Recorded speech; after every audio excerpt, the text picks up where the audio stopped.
Heureuse de vous retrouver pour ce nouveau numéro de l'invité du jour.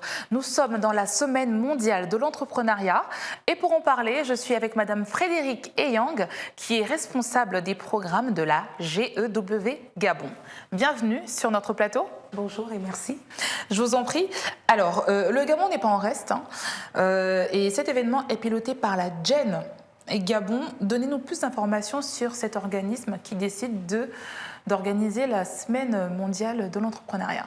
Je vous remercie de m'avoir permis d'être sur ce plateau pour présenter cet événement. Alors, la GEN Gabon, la Global Entrepreneurship Network, est une plateforme associative, une organisation qui existe dans plusieurs pays, qui a pour rôle de mettre en œuvre cette semaine qu'on retrouve les troisièmes semaines de chaque mois de novembre dans chaque pays. Donc pendant une semaine, on célèbre l'entrepreneuriat autour d'une thématique bien précise, d'où la GEW, Global Entrepreneurship Week. Cette année, la Global Entrepreneurship va se dérouler à partir de ce lundi 18 novembre jusqu'au 24 novembre. Jusqu'au 24 novembre. D'accord. Alors, qu'est-ce que vous prévoyez de faire pendant cette semaine mondiale de l'entrepreneuriat ici au Gabon ? Alors ça va bouger pour les entrepreneurs, ça va bouger pour toutes les personnes qui vont s'intéresser à cette thématique qui sera développée cette année. GEN Gabon a mis en place un squelette et plusieurs entrepreneurs, plusieurs organisations se sont greffées autour de ce squelette pour voir apparaître cette semaine qui finalement sera meublée de plusieurs activités qui permettra de faire bouger les lignes de l'entrepreneuriat. Alors justement, on parlait du thème et le thème de cette année, c'est « Digitalise ta production ». Exactement. À quoi répond-il ce thème ? Alors, on va dire pour la plateforme GEN Gabon, à l'occasion de la GEW 2019, il était question de parler de digitaliser sa production, mais d'abord en voulant allier le thème de l'agriculture au numérique. D'accord. Comment faire booster la question de l'or vert? Comment faire participer, comment développer le potentiel de l'agriculture sur les chiffres en alliant le digital à la production, des agriculteurs. Donc on s'est dit finalement le digital pouvait faciliter la production même des agriculteurs, mais aussi la commercialisation des produits pour ceux qui distribuent ces produits. Toutefois, nous ne devons pas nous arrêter à cet aspect de l'agriculture. La question réelle est celle du numérique. Aujourd'hui, le numérique a facilité la vie de beaucoup de personnes. Elle a une place de choix dans l'univers de l'entrepreneuriat. Il y a beaucoup de personnes qui se lancent dedans et qui, au travers le numérique, voient vraiment leur entreprise exploser. Voilà. Donc, par exemple, au cours de cette semaine, nous aurons plusieurs activités telles qu'une, par exemple, organisée par la plateforme Antowina, qui est la question de l'épanouissement de la femme par le numérique. Pourquoi? Parce que finalement, comme je le disais, hormis l'agriculture, dans les différents domaines de notre vie, que ce soit dans le domaine professionnel, que ce soit dans le domaine de la vie familiale, du foyer, les femmes aujourd'hui ont des outils numériques, des applications qui leur permettent de booster leur production, d'améliorer leur planning, de faciliter leur quotidien. Après, ce qui est intéressant par rapport aux thématiques qui seront développées cette année, c'est que nous avons pensé aux plus jeunes avec des ateliers qui devraient leur permettre Alors justement, là on parle des ateliers. Qu'en est-il pour ces personnes-là qui ne sont pas familières au numérique? Est-ce qu'il y aura des ateliers d'initiation? Exactement, nous avons l'atelier Digitel, Digitel comme digital pour elles. L'atelier Digitel est un atelier pour les femmes. Exactement, ça c'est pour les femmes, est un atelier qui permettra aux femmes de découvrir le monde du numérique, mais aussi de l'entrepreneuriat et surtout la question du leadership.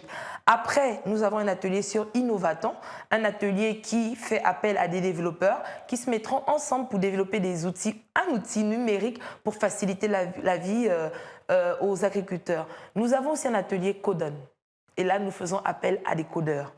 Donc, on va dire pour ceux qui souhaitent, parce que finalement, c'est vrai que Digitel peut s'adresser aux femmes, mais aussi aux hommes, pour ceux qui souhaitent s'initier à l'outil numérique, il y a des ateliers prévus pour eux. Donc vraiment, tout le monde trouvera chaussures à son pied? Tout le monde trouvera chaussures à son pied. Les jeunes, nous avons prévu un atelier de la fourche à la fourchette. De la fourche, c'est-à-dire de la terre, à la fourchette, à l'assiette. Donc, il s'agira pour ces jeunes de leur présenter la chaîne de valeur agricole qui part de la terre, finalement, à la consommation.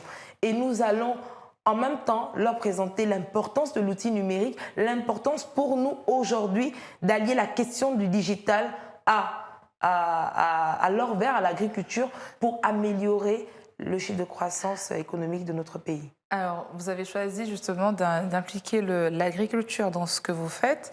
Est-ce là un moyen pour vous d'initier justement ces jeunes-là à la terre? Ça répond un petit peu à la terre, au souhait du chef de l'État? Exactement.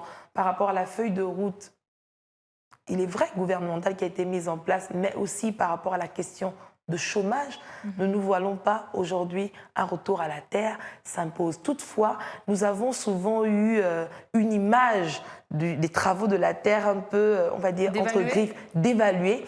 Donc, il est important aujourd'hui pour nous de montrer à ces jeunes qu'il est possible d'être non agriculteur, mais agripreneur. Donc, d'entreprendre dans le domaine de l'agriculture en étant un réel entrepreneur. Il y a des ateliers dans ce sens? Il y a des ateliers dans ce sens. Trouver un réseau comme celle de la plateforme Gen Gabon, se mettre ensemble avec d'autres entrepreneurs, parce que la question n'est pas seulement de planter, de produire, mais après, la difficulté, c'est de distribuer ces produits. Et il est vrai qu'aujourd'hui, quand on n'a pas forcément accès à certaines plateformes pour distribuer, on a l'impression qu'on produit, mais qu'on n'arrive pas à vendre. Donc, on devrait aujourd'hui se mettre ensemble pour finalement aborder cette difficulté que rencontrent tous les entrepreneurs pour voir ensemble les possibilités d'accès au marché.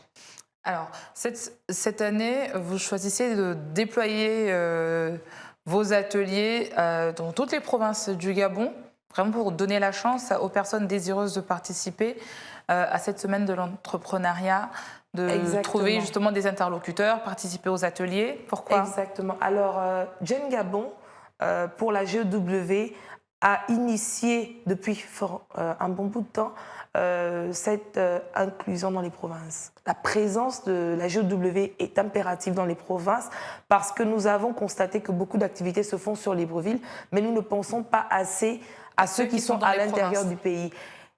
Et il est important pour nous d'allier les recommandations qui reviendront de l'intérieur du pays parce que nous avons constaté que nous ne vivons pas les mêmes difficultés alors que les difficultés que les entrepreneurs qui sont à l'intérieur du pays vivent participeront sûrement en trouvant des solutions à améliorer le suivi et même les difficultés que vivent ceux de l'estuaire. Donc, pour la crédibilité du rendu des activités que nous menons, nous sommes obligés de nous implanter en province. Donc, normalement, la GEW aura lieu dans toutes les provinces du Gabon. Toutes les provinces du Gabon pourront vivre la semaine mondiale de l'entrepreneuriat. Alors, comment est-ce que tout ceci va se dérouler? Alors, les activités vont commencer le lundi 18 novembre avec une ouverture officielle à Tchibanga. Nous avons choisi l'an dernier, l'ouverture officielle avait lieu à Port-Gentil. Cette année à Tchibanga, d'où cette image en fait que nous voulons inculquer avec la nécessité d'aller toucher l'intérieur du pays. Il y a des choses qui se font. Nous avons une coopérative, celle de AUM, qui a lancé la production du riz. Il faut aller toucher du doigt. Il faut voir ce qui se fait. Il faut voir comment aujourd'hui booster ce type d'initiative. Donc, Tchibanga va accueillir l'ouverture officielle, mais de lundi à dimanche, nous aurons des activités à Libreville, dans toutes les provinces du Gabon, pas forcément le même jour, mais toute la semaine, vous aurez des activités. À différents endroits? À différents endroits. Alors, nous avons plusieurs partenaires qui nous accompagnent cette année. Parmi les partenaires qui ont offert des lieux, nous avons l'ANPI, la CIML et bien d'autres encore qui ont mis des lieux à la disposition de la plateforme GEW, ce qui fait que les activités vont se déployer à plusieurs endroits. Alors, quelles sont les personnes qui sont concernées par cet événement? Tout le monde est concerné, pas seulement les entrepreneurs. C'est vrai qu'on célèbre la Semaine mondiale de l'entrepreneuriat parce que nous trouvons important aujourd'hui de mettre en avant l'entrepreneuriat pour essayer de booster un peu la croissance de la baisse, on va dire, de la baisse même du taux de chômage. Mais finalement, tout le monde est concerné. Les jeunes sont concernés avec l'atelier de la fourche à la fourchette où nous voulons les emmener à s'intéresser au métier de la terre. Nous avons les entrepreneurs qui vont trouver là une plateforme pour parler de leurs activités, mais aussi pour booster ceux qui hésitent encore. Nous avons des personnes qui souhaitent s'intéresser aux questions que nous allons aborder, qui souhaitent bénéficier de renforcement de capacités. Nous avons aussi les femmes. Nous avons aussi les femmes qui finalement, comme je le disais, avec l'atelier de la plateforme Auto Winner, nous avons cet atelier-là sur l'épanouissement de la femme par le numérique. Donc finalement, tout le monde est concerné par la Semaine mondiale de l'entrepreneuriat. Ces femmes qui sont devenues incontournables dans l'univers de l'entrepreneuriat. Exactement, incontournable. Il y a de cela 2 ans, on parlait du boom de l'entrepreneuriat féminin. Mais pourquoi ça fait autant de bruit? Non, les femmes ont toujours entrepris, mais très souvent, Elles n'ont pas formalisé. elles n'ont pas été dans l'entrepreneuriat formel. Aujourd'hui, nous leur demandons de s'intéresser à l'entrepreneuriat et non au commerce. Parce que nous avons été finalement celles qui avons souvent boosté, on va dire, l'économie, mais faisons-le officiellement. C'est ça. Alors, vous êtes quand même à la 7e édition Exactement. de la Semaine mondiale de l'entrepreneuriat au Gabon. Quelles sont les retombées des 6 précédentes? C'est-à-dire que ça a été un réel succès pour toutes les personnes qui ont participé. Et là, vous choisissez de remettre à nouveau cette édition? Alors, on est parti d'une première édition. On se dit, c'est un test, on va voir ce que ça va donner. On teste la 2e édition et finalement, on se rend compte qu'on a réussi à susciter un intérêt. À susciter un intérêt qui a permis à des partenaires d'avoir confiance en nous et de nous accompagner jusqu'à celle de la 7e édition. L'an dernier, nous avons abordé une question, celle de la qualité de service. Au départ, on se demandait, mais pourquoi la qualité de service? Finalement, on s'est rendu compte qu'aujourd'hui, la qualité de service est au cœur même de l'administration publique, est au cœur de tout ce que nous entreprenons. Et c'est ce qui permettra d'améliorer les services que nous proposons et d'améliorer notre productivité. Aujourd'hui, on parle de l'entrepreneuriat. En dehors de la Semaine mondiale de l'entrepreneuriat, vous êtes d'accord avec moi que l'entrepreneuriat est au cœur même de certains ministères qui finalement... de l'économie déjà du pays. De l'économie même de notre pays. Aujourd'hui, la structure étatique, finalement, met vraiment l'accent sur l'importance d'entreprendre. Donc, les retombées, elles sont là finalement. Nous avons essayé de faire parler de nous. Au bout de la 7e édition, ça a réellement porté des fruits. Donc c'est une plus-value en tout cas pour toutes les personnes qui sont intéressées par l'entrepreneuriat de participer à cet événement qui va se dérouler du 18 au 24 novembre. Exactement. Et pour ceux qui souhaitent s'y rendre, ils peuvent aller à la SING, vous l'avez dit. Alors, étant donné que les activités vont se dérouler dans plusieurs lieux, nous vous conseillons de joindre un numéro de téléphone pour avoir plus d'informations sur les différentes activités, les différents lieux. Il s'agit du 07 82 37 07. Je répète, le 07 82 37 07. Il y a aussi la page Jen Gabon qui abrite les différents événements. Vous pouvez vous inscrire, vous pouvez appeler pour réserver vos places parce que les places sont limitées par atelier. Voilà. Merci beaucoup, Madame Frédérique, d'être passée sur notre plateau. Merci à vous. Je vous en prie. Merci à vous, amis téléspectateurs, de nous avoir suivis sur Gabon 24. Retrouvez-nous sur nos réseaux sociaux Facebook, Twitter et en direct sur YouTube. Quant à moi, je vous donne rendez-vous très vite avec un nouvel invité. Bonne suite de programme sur Gabon 24.